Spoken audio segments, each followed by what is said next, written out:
Hello friends, എല്ലാവർക്കും Athil Anees ചാനലിലേക്ക് സ്വാഗതം. ഇന്ന് നമ്മൾ നോക്കാൻ പോകുന്നത് എങ്ങനെ എളുപ്പത്തിൽ ലോഗോ മൊബൈൽ ഉപയോഗിച്ച് തന്നെ ഉണ്ടാക്കിയെടുക്കാം എന്നതാണ്. ഈ ഒരു വീഡിയോയിൽ നമ്മൾ രണ്ട് ലോഗോ എഡിറ്റിംഗ് ട്യൂട്ടോറിയൽസ് ആണ് ചെയ്യുന്നത്. ഒന്ന് ഈ ഒരു ലോഗോയും മറ്റൊന്ന് ഈ ഒരു ലോഗോയും. പിക്സലാബ് ഉപയോഗിച്ചിട്ടാണ് ഈ രണ്ട് ലോഗോസും ഞാൻ ഉണ്ടാക്കാൻ പോകുന്നത്. So without further do, let's get started.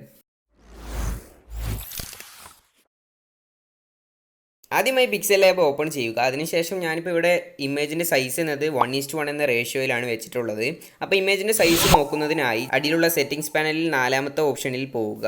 അതിനുശേഷം ഇമേജ് സൈസ് എന്നൊരു ഓപ്ഷൻ നിങ്ങൾക്ക് കാണാൻ കഴിയും. അതിൽ ജസ്റ്റ് ഒന്ന് ടച്ച് ചെയ്തെന്ന് വെച്ച് കഴിഞ്ഞാൽ നിങ്ങളുടെ ലോഗോയുടെ റേഷ്യോ നിങ്ങൾക്ക് കാണാൻ സാധിക്കുന്നതാണ്. ഞാനിപ്പോൾ ഇവിടെ 1:1 എന്ന റേഷ്യോയിൽ തന്നെയാണ് വെച്ചിട്ടുള്ളത്. അതിനുശേഷം ഈ ഒരു ലോഗോയിന് ബ്ലാക്ക് ബാക്ക്ഗ്രൗണ്ട് കൊടുക്കുന്നതിനായി ജസ്റ്റ് ഒന്ന് ആ ഒരു സെറ്റിംഗ്സിൽ തന്നെ ജസ്റ്റ് മേലെ കളർ എന്നൊരു ഓപ്ഷൻ നിങ്ങൾക്ക് കാണാൻ കഴിയും. അതിൽ ക്ലിക്ക് ചെയ്തതിന് ശേഷം ബ്ലാക്ക് സെലക്ട് ചെയ്യുക. പിന്നീട് നമ്മളൊരു സർക്കിൾ കൊടുക്കുന്നതിനായി അടിയിലുള്ള മൂന്നാമത്തെ സെറ്റിംഗ്സിൽ പോവുകയും ഷേപ്സ് എന്നൊരു ഓപ്ഷൻ ക്ലിക്ക് ചെയ്യുകയും സർക്കിൾ ഷേപ്പ് എടുക്കുകയും അതുപോലെ തന്നെ ഒരു സർക്കിൾ വരയ്ക്കുകയുമാണ് ചെയ്യുന്നത്. നമ്മൾ ഈ ഒരു സർക്കിളിന് പുറത്തുകൂടെ ഒരു സ്ട്രോക്ക് ആണ് കൊടുക്കുന്നത്. അതുകൊണ്ട് തന്നെ ഒപ്പാസിറ്റി 0 ആക്കുക. പിന്നീട് ഈ ഒരു സ്ട്രോക്ക് അറിയുന്നതിനായി ഞാൻ കളർ വൈറ്റ് ആക്കുന്നുണ്ട്. പിന്നെ സ്ട്രോക്ക് വിഡ്ത്ത് 25 ആക്കുന്നുണ്ട്. പിന്നെ നമുക്ക് ഇഷ്ടമുള്ള കളർ ഇതിൽ വെക്കാവുന്നതാണ്. ഞാൻ ഇവിടെ ഒരു ഡാർക്ക് ബ്ലൂവും അതുപോലെ തന്നെ ലൈറ്റ് ബ്ലൂവും തമ്മിലുള്ള ഒരു ചെറിയൊരു ഗ്രേഷൻ്റെ ആണ് കൊടുക്കാൻ പോകുന്നത്. സോ അത് സെറ്റ് ചെയ്യുന്നതിനായി ജസ്റ്റ് ഒന്ന് ആ പ്ലസ് ബട്ടണിൽ ക്ലിക്ക് ചെയ്യുകയും അതിൽ നിങ്ങൾക്ക് നിങ്ങളുടെ ഫേവറേറ്റ് കളർ ആഡ് ചെയ്യാവുന്നതുമാണ്.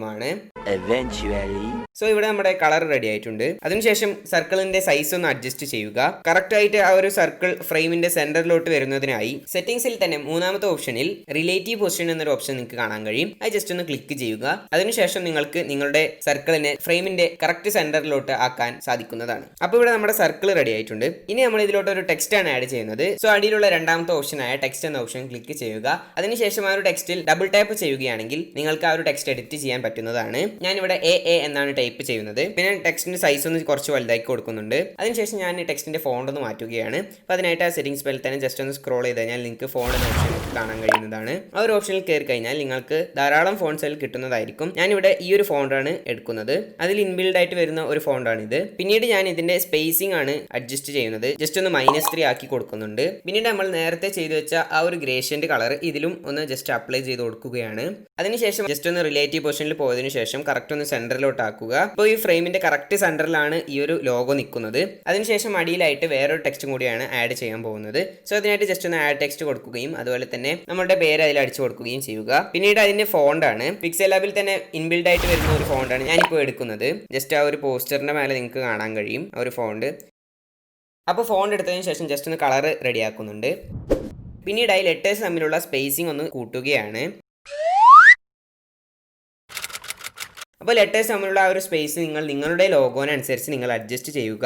ഇപ്പോൾ ഗ്രേഷ്യൻ്റെ എല്ലാം കുറച്ചുകൂടി ഒന്ന് ഡാർക്ക് ആവുകയാണെങ്കിൽ നല്ലൊരു എഫക്റ്റ് നമുക്ക് കിട്ടുന്നതാണ്. അപ്പോൾ നമ്മുടെ ലോഗോ ഇവിടെ റെഡി ആയിട്ടുണ്ട്. ഇനി ചെറിയൊരു പണി മാത്രമേ നമുക്ക് ചെയ്യാനുള്ളൂ. അതായത് ജസ്റ്റ് ഒന്ന് ഈ ഒരു ലോഗോനെ കുറച്ചൊന്ന് മേലോട്ട് കയറ്റിയെന്ന് വെച്ച് കഴിഞ്ഞാൽ നല്ലൊരു എഫക്റ്റ് നമുക്ക് കിട്ടുന്നതാണ്. സോ അതിനായിട്ട് ആദ്യം ആ ഒരു ലോഗോയിൽ ടച്ച് ചെയ്യുകയും അതുപോലെ തന്നെ സെറ്റിംഗ്സ് പാനലിൽ മൂവ് എന്നൊരു ഓപ്ഷൻ നിങ്ങൾക്ക് കാണാൻ കഴിയും. അതെടുക്കുകയും മേലോട്ട് കുറച്ചൊന്ന് കയറ്റി കൊടുക്കുകയും ചെയ്യുകയാണ്. അതിനുശേഷം അതിൻ്റെ അടിയിലുള്ള ടെക്സ്റ്റ് ഒന്ന് കുറച്ചൊന്ന് മേലോട്ട് കയറ്റി കൊടുക്കുക.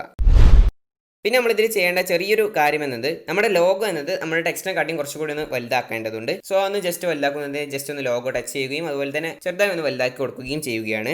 സോ അപ്പോൾ നമ്മുടെ ലോഗോ ഇവിടെ റെഡി ആയിട്ടുണ്ട്. സോ ഇത്ര മാത്രമാണ് നമ്മുടെ ഫസ്റ്റ് ലോഗോ ചെയ്യുന്നതിനായി ചെയ്യേണ്ടതായിട്ടുള്ളൂ. ഇനി നമ്മൾ എക്സ്പോർട്ട് ചെയ്യുന്നതിനായി ടോപ്പ് റൈറ്റുള്ള ആ ഒരു 3 കുത്തിൽ തൊടുകയും എക്സ്പോർട്ട് എന്ന് കൊടുക്കുകയും ചെയ്യുക. ഈ ഒരു ലോഗോന് നമ്മൾ ബ്ലാക്ക് ബാക്ക്ഗ്രൗണ്ട് കൊടുത്ത കാരണം കൊണ്ട് തന്നെ നമുക്ക് JPGയിൽ ഇത് എക്സ്പോർട്ട് ചെയ്യാൻ പറ്റുന്നതാണ്. ഇനി നമുക്ക് ഈ ഒരു ലോഗോനെ നമുക്ക് വേറെ വല്ല പോസ്റ്ററിലോ അതുപോലെ തന്നെ അങ്ങനെ വല്ല കാര്യങ്ങളിലും കൊണ്ട് പ്ലേസ് ചെയ്യണമെങ്കിൽ ബാക്ക്ഗ്രൗണ്ട് ട്രാൻസ്പാരന്റ് ആക്കി വെക്കുകയാണെങ്കിൽ കുറച്ചുകൂടി നന്നായിരിക്കും. സോ ബാക്ക്ഗ്രൗണ്ട് ട്രാൻസ്പാരന്റ് ആക്കുന്നതിനായി ജസ്റ്റ് ബാക്ക് അടിച്ചതിന് ശേഷം നാലാമത്തെ സെറ്റിംഗ്സിൽ പോവുക. അതിനുശേഷം ട്രാൻസ്പാരന്റ് എന്നൊരു ഓപ്ഷൻ നിങ്ങൾക്ക് കാണാൻ കഴിയും. ജസ്റ്റ് ഒന്ന് ക്ലിക്ക് ചെയ്യുക. അപ്പോൾ നിങ്ങൾക്ക് ബാക്ക്ഗ്രൗണ്ട് ട്രാൻസ്പാരന്റ് ആക്കി എടുക്കാൻ സാധിക്കുന്നതാണ്. പക്ഷേ ട്രാൻസ്പാരന്റ് ആക്കുമ്പോൾ നിങ്ങൾ ശ്രദ്ധിക്കേണ്ടത് എന്താണെന്ന് വെച്ച് കഴിഞ്ഞാൽ എക്സ്പോർട്ട് ചെയ്യുമ്പോൾ എപ്പോഴും PNG ആക്കിയിട്ടാണ് നിങ്ങൾക്ക് എക്സ്പോർട്ട് ചെയ്യാൻ പറ്റുകയുള്ളൂ. എന്നാൽ മാത്രമാണ് ആ ഒരു ഇമേജ് ട്രാൻസ്പാരന്റ് ഫോമിൽ നിങ്ങൾക്ക് കിട്ടുകയുള്ളൂ. സോ ഇവിടെ തൽക്കാലം നമ്മളിപ്പോൾ ഇവിടെ ബാക്ക്ഗ്രൗണ്ട് ബ്ലാക്ക് ആക്കിയിട്ടാണ് എക്സ്പോർട്ട് ചെയ്യുന്നത്. സോ എക്സ്പോർട്ട് കൊടുക്കുകയും അതുപോലെ തന്നെ സേവ് ടു ഗാലറി എന്ന ഓപ്ഷൻ കൊടുക്കുകയും ചെയ്യുക. സോ അത്ര മാത്രമാണ് ഫസ്റ്റ് ലോഗോ ഉണ്ടാക്കുന്നതിനായി നമുക്ക് ചെയ്യേണ്ടതായിട്ടുള്ളൂ.